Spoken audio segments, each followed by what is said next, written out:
everyone, Morgan here, and I'm going to be quickly talking about a few options for cooking when there's lights out.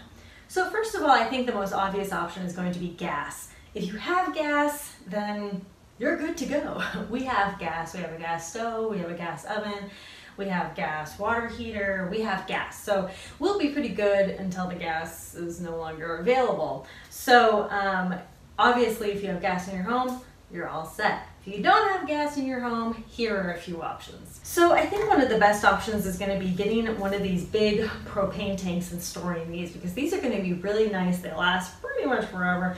And then you can give it a nice cooktop like this. This attaches to here. And then this actually comes with a little stand. And then you can cook your normal pots and pans and whatever on top.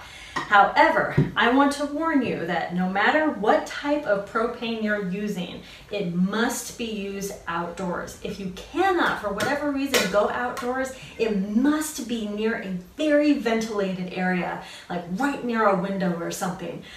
Otherwise, I would highly suggest not using propane inside your house, especially if there's absolutely no ventilation. It is extremely important that you heed this warning, because this can and will be toxic to you if you use it in an enclosed space such as inside your home. So please be careful with that. But my preference, is really going to be propane and stuff like that. And like with this, you can use like your normal outdoor stuff. You can use, your jet boil on these little propane stoves, but I like these big ones for home use because they're going to be, they're going to last longer, and you can store a lot of these at home, in your garage or inside or wherever, and they're going to last a while. These have obviously a lot more than these, but everything that you use for camping, you should be able to generally use for lights out situations.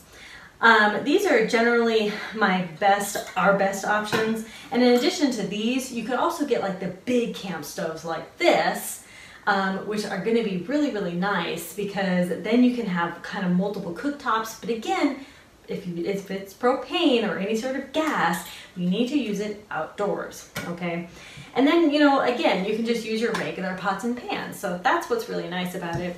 Another really great option is going to be like your barbecue pit or propane stove or whatever sort of outdoor cooking that you have. Now, keep in mind that whatever you do have, whatever sort of pit, grill or whatever that you have, if it uses propane, you're going to have to store the propane. If it uses charcoal, you're going to have to store charcoal.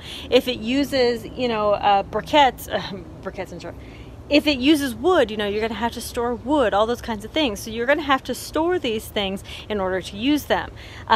So that's just something that you have to keep in mind if you do want to use this as an option, as a main cooking source for lights out. This is a solar oven, and this is going to be a really good option for places that get a lot of sun, like here in the south. Even in the winter, we can get a lot of sun. So solar ovens are a really good option, but not an option for everybody. So really, you're going to have to look and see if this is actually going to be feasible. And it will still work in the clouds, with clouds, but it does work best with direct sunlight. But solar is an option for cooking.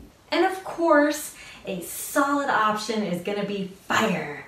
Like if you have a fire pit outside, just build up a fire. Just make sure that you have, of course, all the fire starting materials and all the wood necessary, or being able to acquire the wood necessary easily in a lights out situation in order to build a fire and cook on it.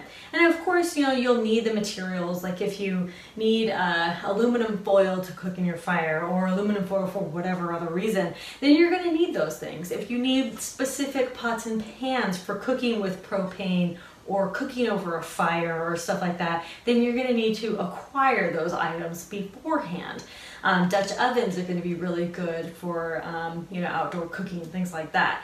So you really have to think ahead about what is going to be your best option or options. I would highly suggest multiple options. If one fails, you have a backup. So these are just my favorite ways and my recommended ways to cook when there is no electricity, when it's lights out. But, I'm sure there are many other ways. And, again, like I had mentioned with solar needs, a light. Now, just because there's lights out, it doesn't mean that there's a storm or something. It could be anything why there's no electricity. So, you know, solar may still be an option, and solar is still a great option for, you know, any other time besides just lights out. So there's lots of these little options that can be intertwined. You know, again, this camping stuff we use for car camping. This we can use for, you know, backpacking camping, things like that. You know, it's not just like one thing. And of course we have a grill, and we use that grill more than just, you know, for lights out purposes. So there are lots of, you know, interchangeable, you know, purposes for these things. It's not just like I'm buying this just for lights out and never using it again. So try to think of something that you're using kind of multi-purpose, and what you can use for a lights out situation if you have to. So thank you so much for watching. I hope these are very helpful ideas. I know that there are plenty of other ideas. These are just some of my top high recommended ideas, and I'd be happy to hear some more down below. I'll talk to you later. Bye.